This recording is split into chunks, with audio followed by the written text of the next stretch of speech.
Terlihat nggak? Sudah terlihat kan, Mas Fahmi? Udah terlihat, Bu. Saya slideshow ya. Oke, silakan.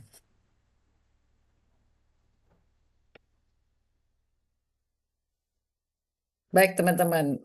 Hari ini kita ber teman-teman ada 21 orang. Berarti 23 sama kita berdua ya, Mas Fahmi ya. Iya, Bu. Oke. Sebetulnya saya mau tanya dulu nih, teman-teman. Ini bekerja atau memang khusus untuk mengikuti materi ini? Mungkin silakan open mic-nya. Jawab. Supaya saya Kerja, Bu. sambil kerja ya. Sambil kerja, betul. Oh, oke. Ya, mudah-mudahan sih bisa dipahami dengan baik ya. Tentunya saya juga merasakan kalau sambil kerja itu kadang-kadang fokusnya pindah-pindah. Tapi nggak apa-apa. Nanti ada eh, apa ya? Untuk hal-hal yang penting biasanya saya akan ngulangin gitu. Oke, kita mulai saja ya.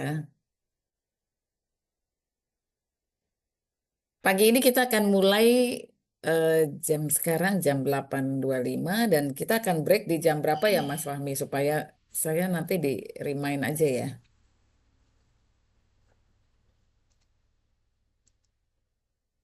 Sekitar jam 10 kalau nggak salah. 10 apa 10.15 ya Mas Fahmi?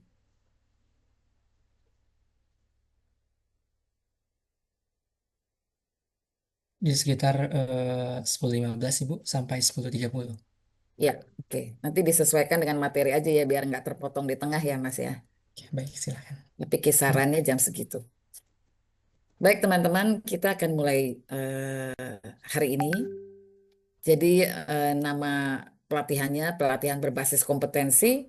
Ini berkaitan dengan temanya apa namanya materinya pemrosesan transaksi pembayaran dan untuk jenjang 5 artinya untuk para penyelia atau para supervisor. Jadi ini diharapkan teman-teman bisa pahami sebagai supervisor atau penyelia. Sebagai penyelia atau supervisor tentunya di sini yang perlu dikuasai bagaimana kita melaksanakan supervisi atas kegiatan operasional sistem pembayaran retail industri. Dan teman-teman kan sekarang tentunya bidangnya atau desk-nya ini sangat bervariasi ya. Tapi mau tidak mau teman-teman menguasai ini. Kalau kita belum pernah kerjakan, nggak apa-apa, tapi diketahui, dipahami, supaya nanti pada saat teman-teman apa ya, tentunya tadi kan sudah pretest ya, post test dan assessment nanti paling tidak mengetahui lah besaran-besaran yang diperlukan di dalam melakukan supervisi kegiatan dari apa yang ditekuni hari ini, ditekuni sekarang gitu ya. Jadi jangan sampai jawabannya nanti, wah saya nggak menangani itu Pak atau Bu gitu. Nah tentunya sebagai supervisor, teman-teman merupakan contoh bagi anak buah kita gitu ya, teman-teman yang ada di bawah kita. Seperti yang tadi saya sampaikan, jadi nanti materinya akan ada 6 unit kompetensi, tapi saya hari ini mulai dari pagi hingga sore nanti akan menjanjikan 3 unit kompetensi. Nah, dari materi 2 hari ini, teman-teman akan lihat di sini bahwa bagaimana melaksanakan supervisi atas kegiatan operasional dari sistem pembayaran retail industri. Itu yang pertama, melakukan supervisi atas pemrosesan permohonan. Jadi ini di awal, pemrosesan permohonan calon pengguna sistem pembayarannya. Kemudian yang kedua, mencegah penyalahgunaan fasilitas pengguna sistem pembayaran. Karena tentunya ada aja gitu ya, orang yang mencari kesempatan dengan cara melakukan hal-hal yang tidak benar. Nah, kita diminta untuk bisa mencegah penyalahgunaan fasilitas pengguna sistem pembayaran. Kemudian tentunya next-nya adalah kita melakukan supervisi atas kegiatan operasional clearing di dalam penyelenggaraan sistem pembayaran. Dan di unit kompetensi yang keempat nanti akan disajikan bagaimana kita melakukan supervisi atas kegiatan operasional settlement. Jadi kalau tadi clearing, yang keempat ini settlement. Kemudian menindaklanjuti penanganan pengaduan dari pengguna sistem pembayaran. Jadi tentunya di dalam kegiatan kita adalah ya complaint handling, ini yang biasanya teman-teman sering dengar. Dan yang keenam menyusun SOP dan manual operasional. Ini terkait dengan kegiatan yang akan kita kerjakan, yaitu penyelenggaraan dari sistem pembayaran retail. Jadi ini 6 unit kompetensi yang akan diterima oleh teman-teman di 2 hari ini, hari ini dan besok. Nah, sebetulnya apa sih tujuannya? Apa yang diharapkan dari kegiatan pembelajaran di 2 hari ini?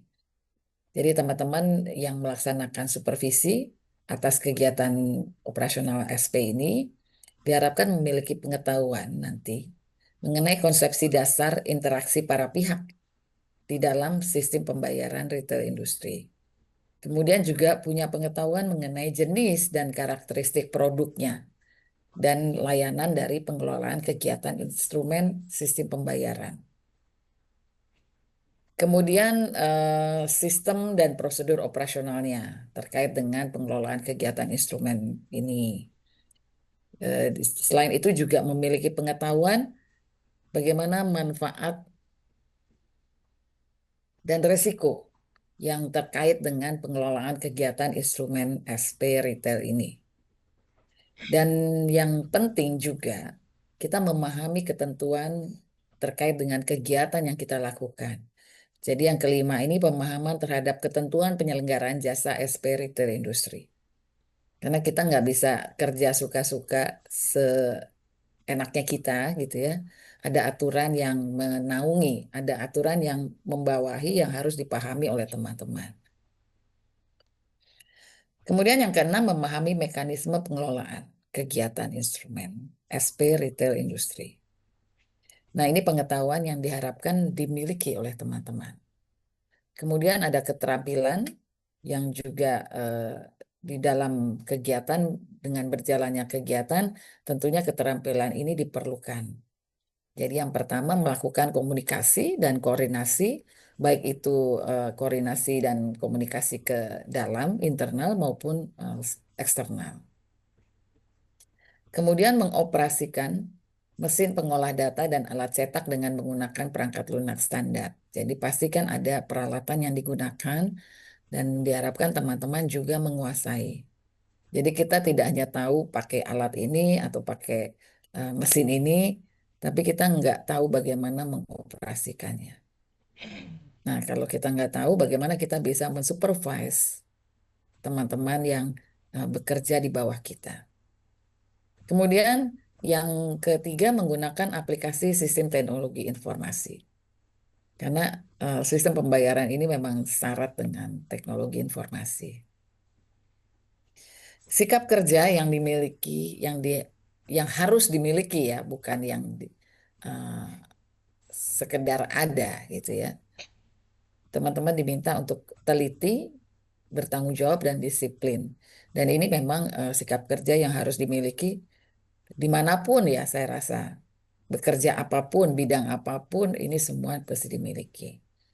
Nah, karena teman-teman adalah penyelia atau supervisor, eh, kami sangat berharap bahwa teman-teman juga punya sikap kerja berpikir analitis dan kepemimpinan. Bukan berarti yang jenjang di bawahnya nggak melakukan analisa atau tidak berpikir analitis gitu ya. Tapi dengan posisi teman-teman, ini semua harus eh, apa ya, tanggap, tanggap jeli gitu dalam setiap kegiatan, dalam setiap permasalahan, dalam setiap keputusan yang mau diambil oleh teman-teman. Dan kalau yang kelima, kepemimpinan, leadership ini, saya rasa ini perlu dipelajari dan perlu dipraktekkan. bagaimana kita menjadi seorang pemimpin yang baik. Jadi yang pemimpin itu bukan cuma suruh-suruh, memberi instruksi gitu kan. Tapi kita nggak tahu apa yang disuruh, apa yang diinstruksikan, sejauh mana pengerjaan pekerjaan itu, kemudian risknya di mana saja. Nah, ini yang harus dikuasai oleh teman-teman sebagai pemimpin, sehingga teman-teman bisa memberikan arahan yang benar. Jadi sebetulnya apa yang dilakukan oleh bawahan atau anak buah kita pada saat kita memberikan arahan dan kita menentukan itu sebetulnya tanggung jawabnya ada di kita.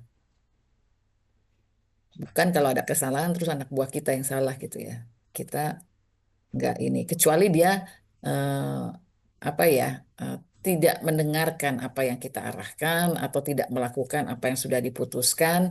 Nah, itu artinya ada pelanggaran. Tapi kalau memang itu keputusan yang kita tetapkan, arahan kita, itu artinya kita sebagai pemimpin harus bertanggung jawab. Jadi leadership di sini sangat diperlukan. Eh, Bukan hanya di dalam bidang ini, tapi di semua kegiatan. Termasuk ya kalau sudah berkeluarga di rumah pun sebetulnya kan sebagai orang tua kita menjadi leader di rumah. Nah, bagaimana kita mendeliver eh, kepemimpinan kita kepada anak-anak itu tentunya akan membentuk anak-anak kita juga menjadi orang yang seperti apa. Karena contohnya adalah kita. Nah, ini sama di tempat bekerja pun kita adalah role model. Jadi harapannya kepemimpinan teman-teman ini memang dijadikan contoh oleh anak buah kita tanpa kita harus bilang kamu harus contoh saya ya gitu. Oke, jadi ini sikap kerja yang diharapkan dimiliki oleh teman-teman karena posisi teman-teman sebagai penyelia atau supervisor. Nah, aspek kritis yang di apa yang perlu kita perhatikan juga adalah ketepatan di dalam melakukan assessment terhadap penggunaan fasilitas yang tidak sesuai dengan profil pengguna. Karena di sini kita akan lihat ini munculnya resiko apabila kita tidak melakukan assessment dengan baik atau assessment sudah baik tapi memang pengguna melakukan manipulasi itu ya yang kita tidak lihat atau lolos dari penilaian kita. Nah, kita perlu ketepatan di dalam melakukan assessment terhadap pengguna fasilitas bahwa yang bersangkutan tidak sesuai dengan profil. Nah, ini aspek kritis yang diperlukan untuk kita tajam melihatnya. Baik, teman-teman, ini slide yang pertama kita lanjut. Sebelum kita masuk ke dalam materi yang sebenarnya, tentunya kita perlu mengenal sistem pembayaran Indonesia. Ini mungkin gambaran ya, gambaran besar yang mungkin sudah berulang kali teman-teman juga pelajari atau disajikan di jenjang 4 itu juga kami menyampaikan